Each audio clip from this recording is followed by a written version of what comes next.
Hi, and welcome to English Composition. This slideshow is designed to provide you with a brief overview of my online course and the 4 required essays that you'll be writing this semester. I will also provide a few helpful tips for thriving in this class. The first point I'd like to emphasize is that English 111 is a process-based writing class. You might be wondering what that means. Well, let me explain. When students think about writing a college essay, they often envision a finished product, and for that reason, students often write their papers in one sitting. Instead, I want to emphasize that writing involves several steps that should be tackled at an isolated time. We'll discuss these steps further on the next slide, but the second point I want to make before we move on is that this class emphasizes writing, reading, and critical thinking over grammar. Although I will supply a few grammar worksheets and videos, the majority of my lessons will focus more on the content and organization of your writing. And finally, it's my hope that the skills you gain in my class will transfer over to your other college courses and will aid you as you pursue the personal, spiritual, and occupational goals that you've set for yourself. And so the writing process consists of 5 steps. Each step can be customized to fit your individual needs. For example, a person can pre-write by creating a list, a cluster, or a bubble chart, or maybe an outline. And the purpose of pre-writing is to generate and record ideas. Once you've spent some time pre-writing, you can begin drafting. While drafting, you should not focus on grammar or syntax. Instead, you simply want to flesh out those ideas you've identified while pre-writing. And one activity I encourage my students to practice is called a discovery draft. A discovery draft is where you write continuously for 5 to 10 minutes, not putting your pen down. And after completing your discovery draft, it's important to read what you've written and analyze what content you should keep and the direction in which you should go. And from there, you can write another draft that is much more narrow and focused. And after you are finished drafting, it's important to revise. And during the revision process, you want to evaluate your thesis, topic sentences, evidence analysis, and your overall organization. I recommend having the essay rubric out while you assess these various components. And once you feel that you've produced a solid essay, you should finally edit your paper. While editing, you can finally identify if that comma is in the right place or if you should use a semicolon instead.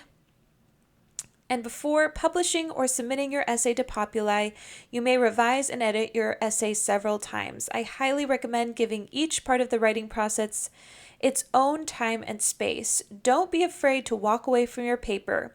When you return, you will be more likely to discover those aspects of your paper that need to be amended.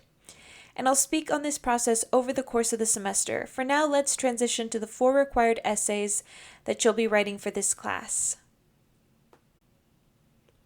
The 4 essays are the narrative essay, the explain a concept essay, the film evaluation essay, and finally, the arguing a position essay.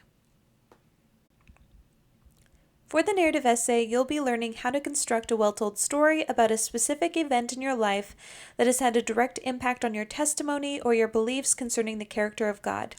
As it states in 1 Chronicles 16:24, we are to declare God's glory among the nations and God's wonders among all peoples. The narrative essay is designed to help you practice this commandment. It's also important to mention that this will be your only creative essay that you'll be required to write this semester. And for that reason, I encourage you to lean into your creativity by using your writing to activate your readers' 5 senses. You want your readers to see, smell, taste, hear, and or touch the descriptions of the people and places you have described in your writing. Furthermore, you want to tell your story in a way that highlights why this single event had such an impact on your life. Your readers should be able to empathize with you as a narrator. The second essay you'll be required to write is the Explain a Concept essay. In Ephesians 3:8, Paul confesses that it is his desire that he preach among the Gentiles the unsearchable riches of Christ. As Christians, we should all seek to share the riches of Christ with non-believers or maybe even new believers who might not be familiar with God's word or character.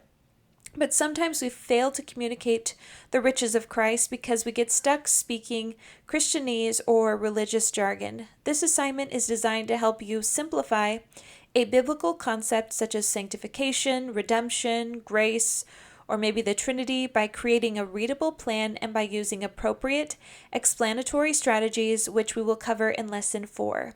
The only source you'll be required to use in this paper is the Bible.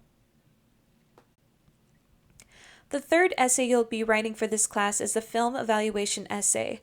For the majority of my students, this paper is the most difficult to write. Although we all evaluate products, movies, books, and even people on a daily basis, few students have ever written a formal essay doing just that. Nevertheless, it is vital that we practice this skill, considering that 1 Thessalonians 5:21 commands believers to test all things, holding fast to what is good. For this assignment, you will be required to watch one Christian film and make a judgment concerning it. You can love it, you can hate it, you can even have a mixed judgment regarding the film as long as that judgment is well supported and clear. The final essay you will write this semester is the Arguing a Position essay. You can write on any topic you like, the sky's the limit. But before you begin your argument, you will need to convince your readers that the issue you are writing on is worthy of their attention. You will also need to consider that your audience may have a different viewpoint than you. For that reason, you'll be learning how to write an effective counter-argument that demonstrates that you have thoughtfully considered both sides of an issue. Overall, you want to create an essay that is clear, logical, persuasive, and assertive.